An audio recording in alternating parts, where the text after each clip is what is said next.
In the unforgiving Wyoming territory of 1,878, survival meant leaving the weak behind. 3 shivering orphaned sisters stood on a dusty train platform, bound for a brutal workhouse. The townsfolk simply watched. Then, the train hissed open, and Oak Haven's newest mail-order bride stepped down. She changed their destiny forever. Henrietta Etta Higgins did not fit the mold of a frontier bride. In truth, she did not fit most molds at all. At 28 years old, Etta was a woman of substantial girth.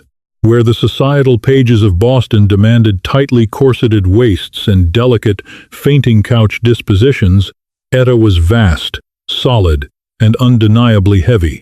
Tipping the scales at well over 250 pounds, she had endured a lifetime of cruel whispers, ignored glances, and the profound, isolating invisibility that came with being a large woman in a world that demanded smallness. But Etta was done shrinking. She had answered an advertisement in the matrimonial news placed by a Mr. Hezekiah Caldwell of Oak Haven, Wyoming. In her letters, she had been brutally honest. She did not send a portrait of a slimmer cousin, nor did she lie about her size. She wrote, "I am a woman of heavy build and plain features, Mr. Caldwell. But my back is broad, my constitution is iron, and I will not break under the weight of a hard life." Hezekiah had simply replied, "I don't need a porcelain doll. I need a partner who won't freeze when the winter comes. Enclosed is your ticket." As the Union Pacific locomotive screeched to a halt at the Oak Haven depot, a plume of gray steam swallowing the wooden platform, Etta gripped her carpetbag. Her heart battered against her ribs like a trapped bird. Stepping down from the railcar required navigating narrow iron steps, a task that always drew unwanted, judgmental eyes, but she managed it with practiced, quiet dignity. The Wyoming wind hit her instantly, smelling of sagebrush, horse sweat, and impending rain. She smoothed the heavy wool of her traveling dress and looked across the platform. There he was, Hezekiah Caldwell. He matched the tintype photograph he had sent, though the harsh sun had weathered him further. He was tall, lean as a whip, with shoulders that slouched under the invisible weight of exhaustion. His jaw was covered in a rough dark beard, and his eyes, a striking pale storm gray, swept over the disembarking passengers. When his gaze landed on Etta, he froze. Etta saw the shock register in his eyes. He had read her words, but perhaps the reality of her physical presence was jarring. She braced herself for the familiar sting of rejection. She lifted her chin, preparing for him to turn his back, to tell her there had been a mistake. Before Hezekiah could take a step toward her, a commotion at the far end of the depot shattered the tense silence. "I told you, Sheriff, they ain't staying here. The county ain't paying for another mouth, let alone 3. The shrill voice belonged to Mrs. Agatha Pendleton, a woman whose tight bun seemed to pull the skin of her face into a permanent scowl. Etta turned. Huddled against a stack of shipping crates were 3 little girls. They looked like discarded rags. The oldest, perhaps 12, stood with her arms wrapped protectively around a girl of 8, while a tiny toddler, no more than 4, clung to the oldest girl's ragged skirt. They were coated in a thick layer of Wyoming dust, their faces streaked with dried tears, their bones jutting against their pale skin. Sheriff Amos Miller, a man with a belly that hung over his gun belt, sighed and rubbed his neck. "Agatha, the Cheyenne asylum train doesn't come for another 2 days. I can't just leave them on the street." "Then put them in the jail cells," Mrs. Pendleton snapped. Their daddy, a foolish drunkard, got himself trampled under a wagon, and their mother took the fever and died. It's a tragedy, yes, but it is not Oak Haven's burden. They go to the workhouse in Cheyenne. The oldest girl tightened her grip on her sisters. "Please," she whispered, her voice cracking. "I can work. I can clean. Clementine can help me. Just don't separate us. Please don't send us to the asylum." "Hush, Abigail," the sheriff muttered. "Nobody wants 3 orphans. You're a liability." Etta felt a familiar hot spark ignite in her chest. She knew that word. Liability. Burden. Unwanted. She had been called those things in polite parlors and hushed drawing rooms. Seeing it applied to 3 terrified, starving children made the blood roar in her ears. Hezekiah had finally closed the distance between them. He took off his Stetson, revealing dark, flattened hair. "Miss Higgins?" he asked, his voice a low, gravelly baritone. "Mr. Caldwell," Etta replied, her eyes briefly meeting his before darting back to the children. "It is a pleasure to meet you. But before we discuss our arrangement, you must tell me what is happening over there." Hezekiah glanced over his shoulder and frowned. "The Montgomery girls. Bad luck, that lot. Father died. Mother passed 3 days ago. Town's sending them away." "To an asylum? To a workhouse?" Etta's voice rose, carrying a surprising authority. "It's the way of the West, Miss Higgins. Life is hard out here. Nobody has the rations or the coin to take on 3 growing girls who can't pull a plow." Hezekiah shifted uncomfortably.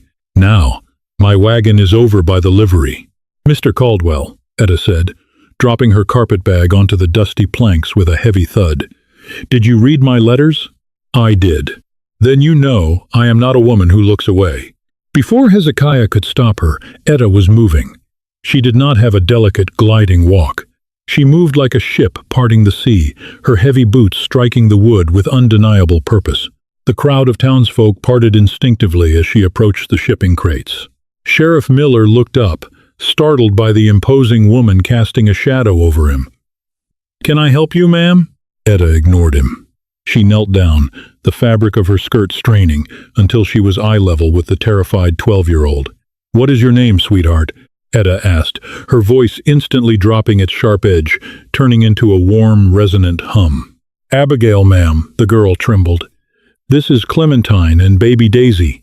"Well, Abigail, I am Henrietta, and you look like you haven't had a hot meal in a week." Etta reached out with a plump, soft hand and gently wiped a streak of mud from little Daisy's cheek. The toddler leaned into the touch, starved for warmth. "Ma'am, step away," Sheriff Miller warned. "These girls are property of the territory now." Etta stood up, towering over the sheriff. "They are children, Sheriff, not stray cattle." She turned to look at the crowd, her gaze daring any of them to speak. "Does no one in this Christian town have room for 3 children?" Mrs. Pendleton scoffed.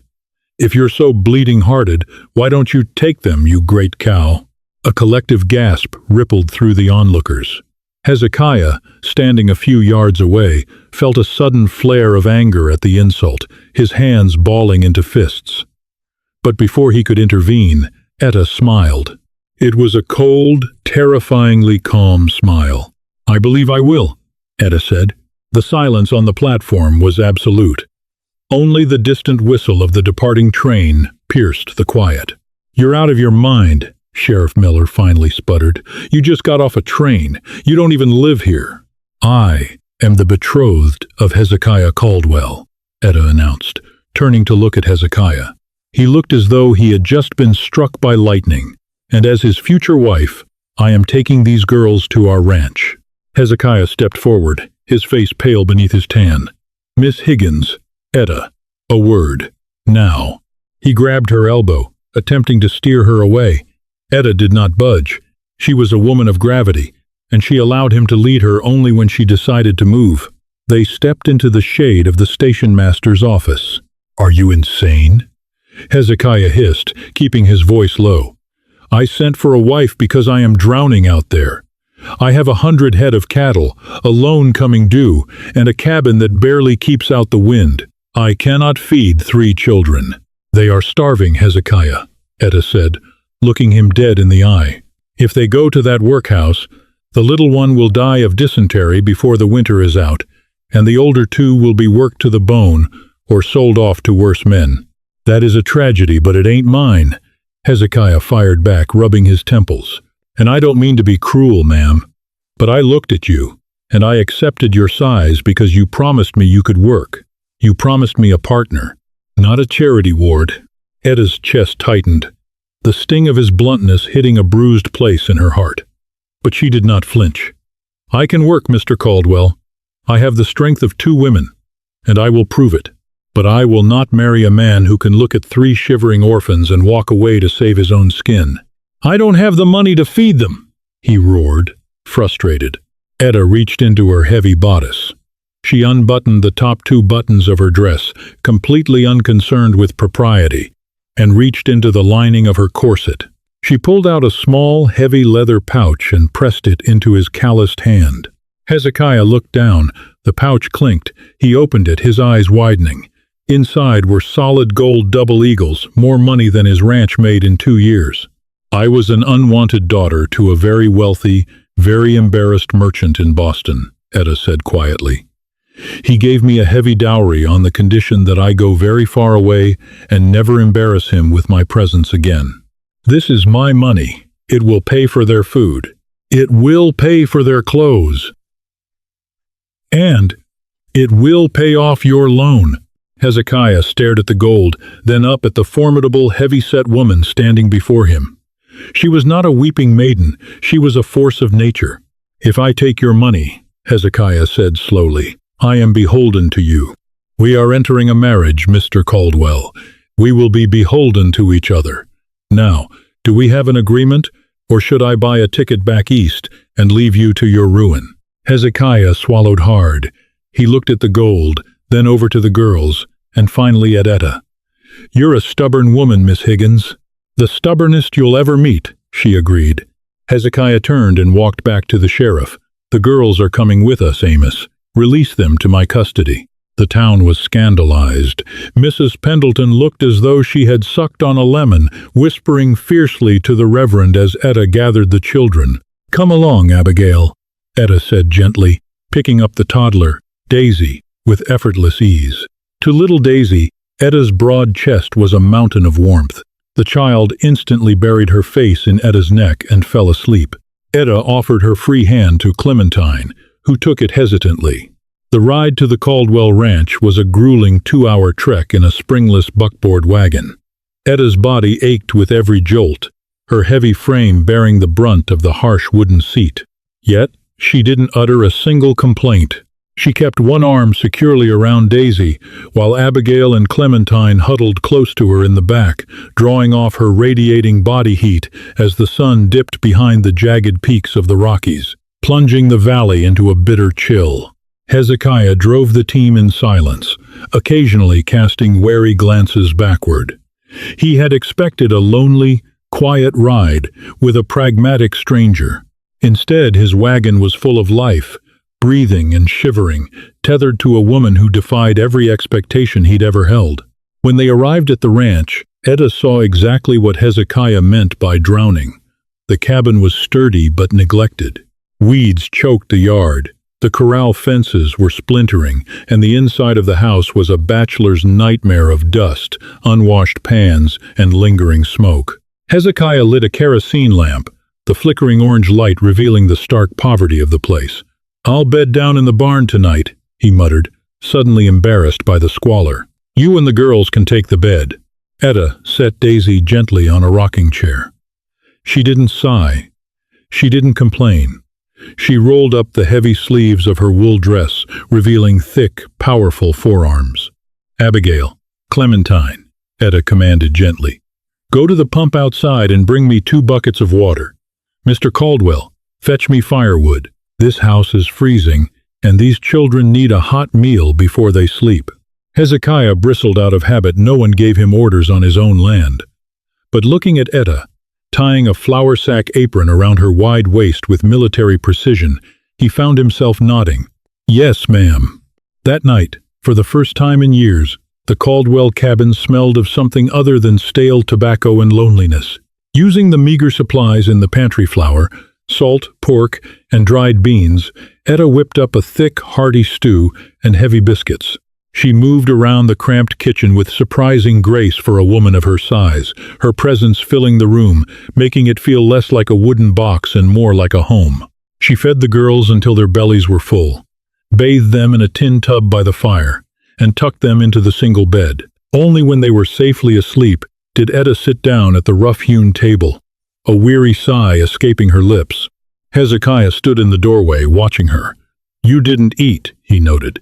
I have enough reserves to last a missed meal, Mr. Caldwell, she said with a tired, self-deprecating chuckle. Hezekiah stepped into the room and placed a bowl of stew in front of her. Nobody works in my house without eating. Not even you." Etta looked up, surprised by the rough kindness in his eyes. For a moment, the coldness between them thawed. But in the Wild West, peace was a fragile, fleeting thing. The next morning, Etta and Hezekiah were married by a circuit judge who was passing through town. It was a sterile, quick affair in the front yard of the cabin. Etta wore her best dress, a dark green velvet that stretched tight across her broad hips and bosom. Hezekiah wore a clean shirt. There were no flowers, no music, only the wide, empty Wyoming sky bearing witness. Marriage did not bring immediate romance. It brought relentless work. Etta proved true to her letters. She was an absolute force. While conventional women might have fainted at the sight of chopping wood or hauling water for 50 head of cattle, Etta used her immense size to her advantage. She possessed a low center of gravity and brute strength. She could heft a 100-pound sack of grain over her shoulder without buckling. Hezekiah watched her in awe.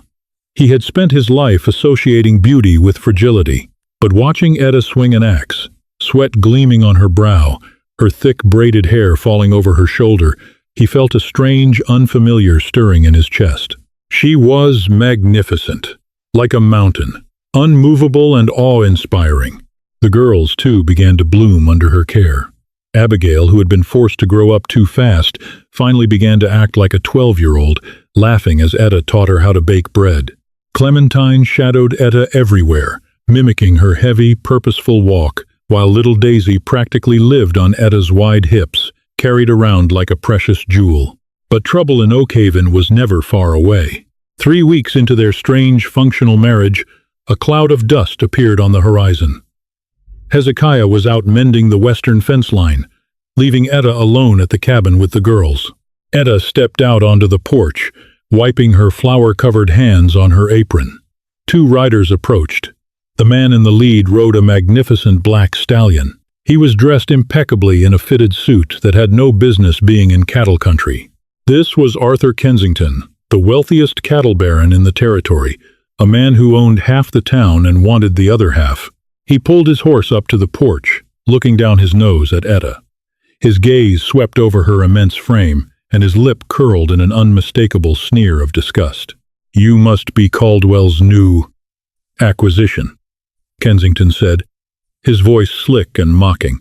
"I am Mrs. Caldwell," Etta corrected firmly, planting her hands on her wide hips, effectively blocking the doorway. "State your business, Mr. Kensington." Kensington raised an eyebrow. "Direct. I like that, even if the packaging is cumbersome. I've come for my property." Etta's eyes narrowed. "Hezekiah doesn't owe you anything. His debts are paid." She had personally marched into the bank a week prior and slammed her gold on the counter to clear Hezekiah's mortgage. "Not Caldwell's debt," Kensington said, adjusting his leather gloves. "Seth Montgomery's debt.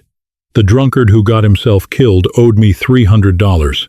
Since he died penniless, I'm claiming his eldest daughter, Abigail, to work off the debt in my manor's scullery. 10 years of labor should cover it." Inside the cabin, Etta heard a sharp intake of breath. Abigail had been listening. A cold fury settled into Etta's bones. She stepped off the porch, walking slowly toward Kensington's horse. The stallion, sensing her imposing presence, nervously stamped its hooves and backed up. "You will not touch those girls," Etta said, her voice dropping to a dangerous, lethal whisper. "They are legally in our custody." "A piece of paper signed by a corrupt sheriff," Kensington scoffed. "I have a ledger. She belongs to me," he signaled to his hired thug. "Go inside and fetch the girl. If the fat cow gets in the way, move her." The thug dismounted, grinning cruelly, and took a step toward the porch. Etta didn't scream. She didn't cry for help. She simply reached out and grabbed the heavy wooden handle of the pitchfork resting against the porch rail. With a speed and agility that shocked both men, she spun and leveled the iron tines directly at the thug's chest. "Take another step," Etta growled, her chest heaving, her eyes blazing with a maternal rage so fierce it seemed to alter the air pressure in the yard. "And I will pin you to this porch like a butterfly on a board." The man froze, looking at the heavy iron tines, then at the massive, unyielding woman wielding them. Etta's arms didn't shake. She was planted like an oak tree. Kensington's face darkened with rage. "You stupid, arrogant woman. You think you can stand against me? I'll ruin this ranch. I'll starve you out.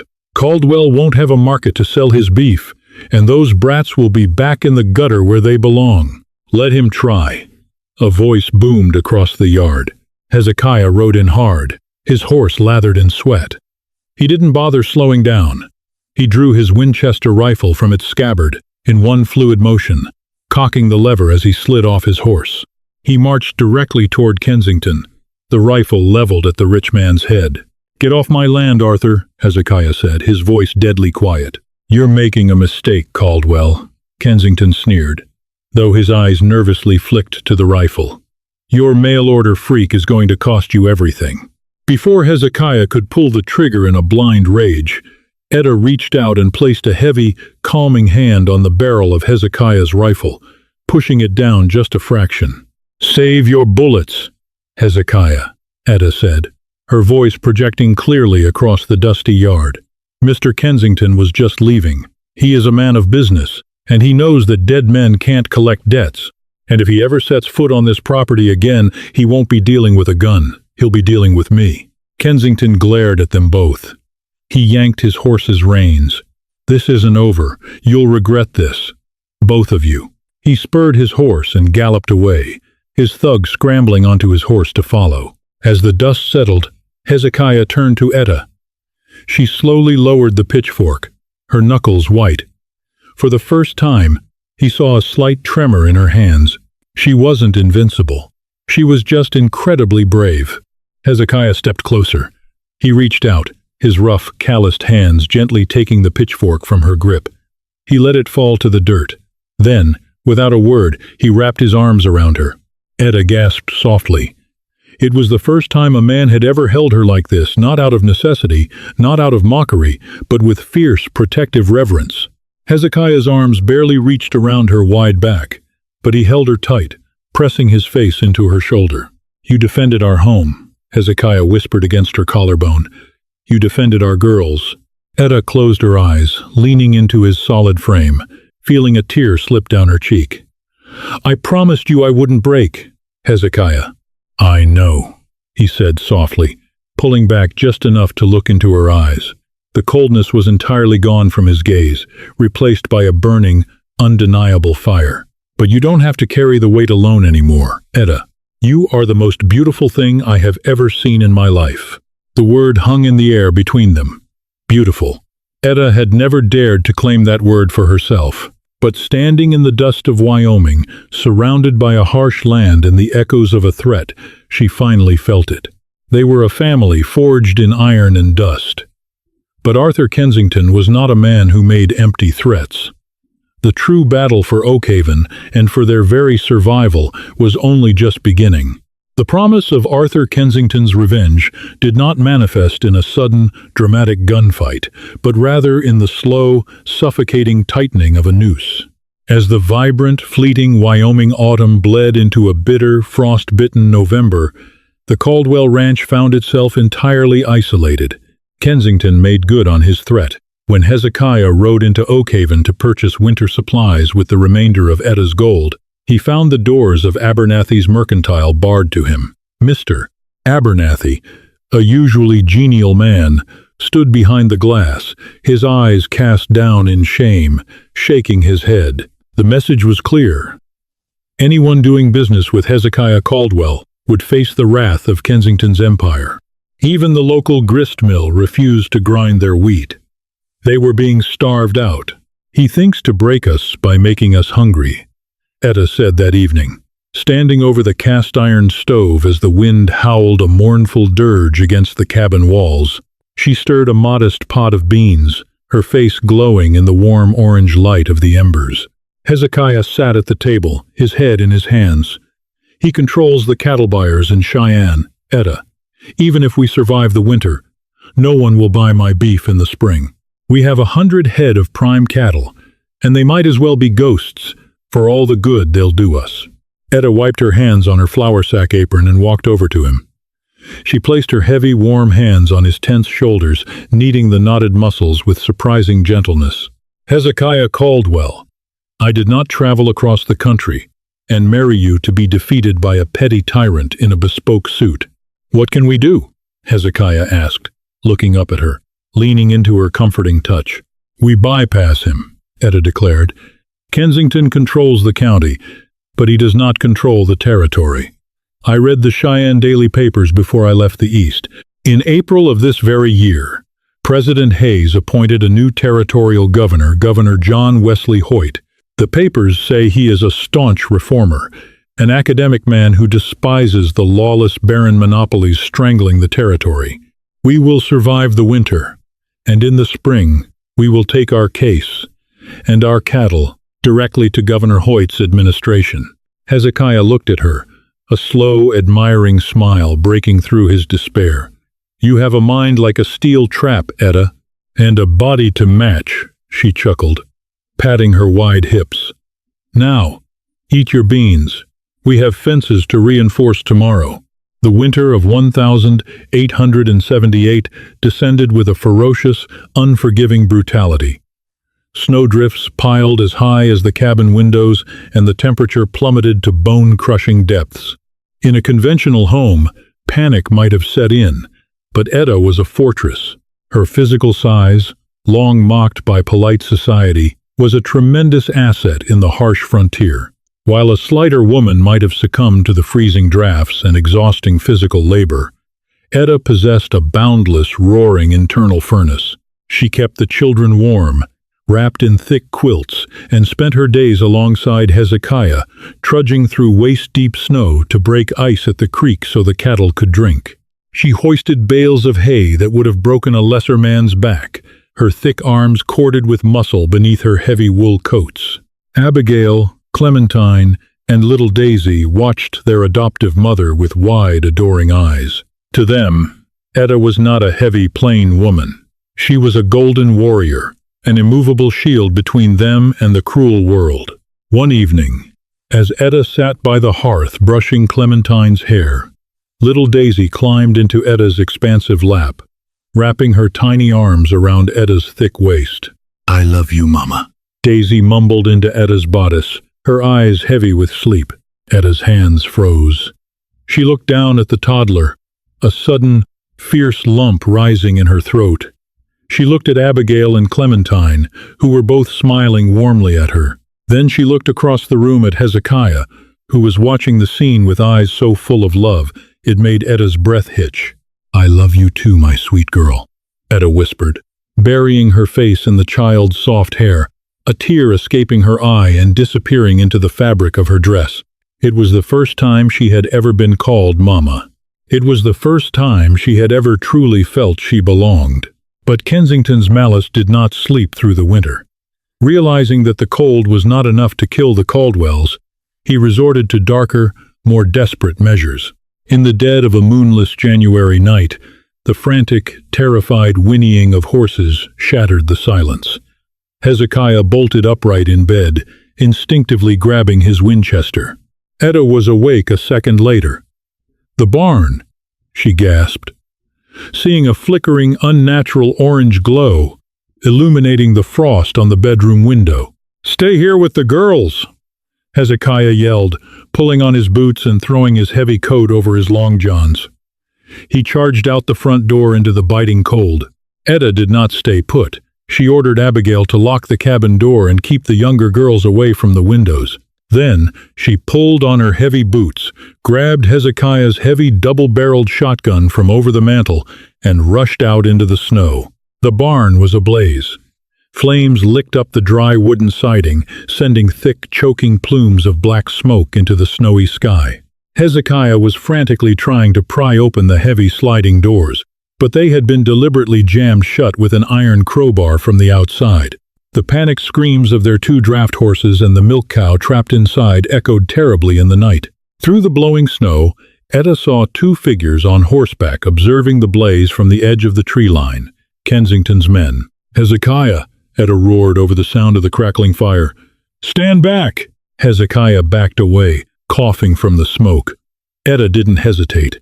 She didn't have time to pry the crowbar loose, relying entirely on her massive bulk and sheer adrenaline-fueled momentum. She lowered her shoulder and charged at the heavy wooden doors like a runaway locomotive. The impact was deafening. Wood splintered, iron groaned, and the heavy doors completely detached from their tracks, crashing inward. Etta stumbled forward into the smoke, coughing violently, but she had opened the path.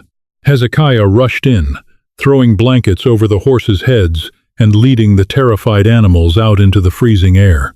As Hezekiah secured the animals, Etta turned her attention to the tree line. The two arsonists, shocked by the sudden breach of the barn, spurred their horses to flee. But the deep, unplowed snow betrayed them, slowing their mounts to a sluggish trot. Etta raised the shotgun, her thick arms completely neutralizing the heavy weapon's recoil. She didn't aim to kill. She aimed for the ground directly in front of the leading horse. The blast tore through the silent night, sending a spray of snow and dirt into the air. The horse reared up in terror, throwing its rider violently into a deep snowbank. The second rider didn't look back, abandoning his partner and disappearing into the darkness. Etta marched through the snow, her face blackened with soot, looking like an avenging angel of wrath. The thrown rider, a known local thug named Clint, was groaning and trying to crawl away.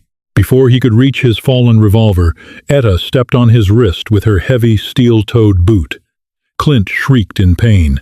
"You are going to sit right here," Etta growled, leveling the smoking barrel of the shotgun at his face. "And when my husband is finished putting out the fire you started, you are going to tell us exactly what Arthur Kensington paid you to do." The fire had destroyed a quarter of the barn, but thanks to Etta's brute strength, the animals were safe, and the structural integrity held. By dawn, they had Clint tied securely to a chair in the kitchen. Faced with a furious Hezekiah, an immovable, terrifyingly calm Etta, and a severely sprained wrist, the thug broke. He confessed everything, how Kensington had paid them $50 each to burn the Caldwells out, how Sheriff Miller was on Kensington's payroll, and how they had planned to poison the Spring Creek once the thaw arrived.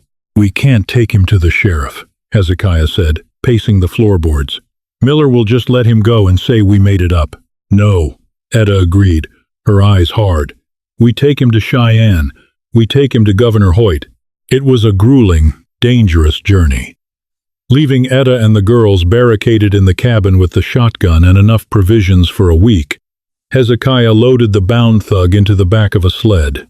He rode through treacherous mountain passes and freezing winds, driven by the fierce love for his wife and the children who waited for him. When Hezekiah finally reached the territorial capital, he bypassed the local marshals and managed to secure an audience with Governor John Wesley Hoyt's office. Utilizing the written confession Etta had forced Clint to sign. Governor Hoyt, true to his reputation as a man of law and order who despised the territory's corruption, was appalled by the brazen lawlessness. 3 days later, Hezekiah returned to Oakhaven. He wasn't alone. He rode at the front of a detachment of armed United States Marshals, acting under the direct orders of the territorial governor. The raid on Kensington's sprawling manor was swift and absolute. Kensington, sitting in his velvet-lined study smoking a cigar, was dragged out into the snow in irons. Sheriff Miller was stripped of his badge and arrested for corruption and complicity in attempted murder. The town of Oakhaven watched in stunned silence as the untouchable cattle baron was thrown into the back of a prison wagon bound for a federal courthouse.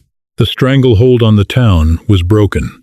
When Hezekiah finally rode up to the cabin, Etta was waiting on the porch, wrapped in a heavy shawl, the 3 girls huddled around her. The sight of her solid, unyielding, and incredibly beautiful made all the exhaustion vanish from his bones. Hezekiah dismounted and ran to the porch. He didn't care about the mud or the snow. He wrapped his arms around Etta's waist, burying his face in the crook of her neck. Etta held him fiercely, kissing the top of his head as the girls cheered and hugged his legs. "It's over," Hezekiah whispered, his voice cracking with emotion. "He's gone, Etta. He's going to prison. The marshals have secured the town." Etta let out a long, shuddering breath, the tension of the past few months finally melting from her broad shoulders. "We did it, Mr. Caldwell." "No," Hezekiah said, pulling back and framing her face with his cold, calloused hands. "You did it. You saved this ranch. You saved these girls. You saved me." He kissed her, right there on the porch, a deep, passionate kiss that tasted of snow and wood smoke and unyielding survival. For Etta, who had spent a lifetime believing she was too large to be loved, too heavy to be held, the kiss was a revelation. Hezekiah didn't just accept her size, he worshipped the strength it gave her. He loved every inch of her, completely and without reservation. Spring eventually came to Wyoming. The snow melted, turning the harsh valleys into oceans of vibrant green grass. The Caldwell Ranch flourished. Without Kensington's interference, Hezekiah sold his prime beef for top dollar, expanding their herds and building a proper, spacious home to replace the cramped cabin. The town of Oakhaven, freed from the Baron's grip, began to thrive. And the townsfolk, who had once scoffed at the heavy mail-order bride and the 3 unwanted orphans, now tipped their hats in deep respect whenever Etta Caldwell rode into town in her custom-built wagon. Abigail grew into a brilliant young woman, managing the ranch's ledgers with the same sharp mind as her adoptive mother. Clementine became the finest horse trainer in the county, and little Daisy remained Etta's shadow, growing up knowing only warmth, security, and fierce, unconditional love. Etta and Hezekiah built a legacy in the dirt and wind of the Wild West. They proved that true strength did not come from a slender waist or a delicate disposition, but from an iron will and a heart large enough to shelter those whom the world had cast aside. The 3 orphan sisters, once destined for a cold, loveless workhouse, found their salvation in a woman who knew exactly what it meant to be unwanted and who used her boundless strength to ensure they would never feel that way again. If this Wild West tale of resilience, unexpected romance, and a mother's fierce love captured your heart, please hit the like button and share this video with someone who loves a truly gripping historical drama. Don't forget to subscribe to our channel and click the notification bell so you never miss out on our thrilling storytelling adventures. Drop a comment below telling us what you thought of Etta's incredible bravery, and we'll see you in the next story. Hi, my name is Perry Rose, the owner and manager of Obese Girl, Oregon. After watching the video, no one wanted the 3 orphan sisters until a mail-order bride chose them all. I'd really like to know what you think. How did this story make you feel? What stayed with me was the quiet power of choosing compassion when it would have been easier to walk away. Sometimes the people who need a little hope the most can also bring unexpected joy into our lives. Which moment touched you the most? Did any character change your perspective as the story unfolded? If this story meant something to you, maybe let it remind you that even small acts of kindness can make a lasting difference. I'd love to hear your thoughts in the comments, and if you enjoy stories like this, feel free to like or subscribe for more.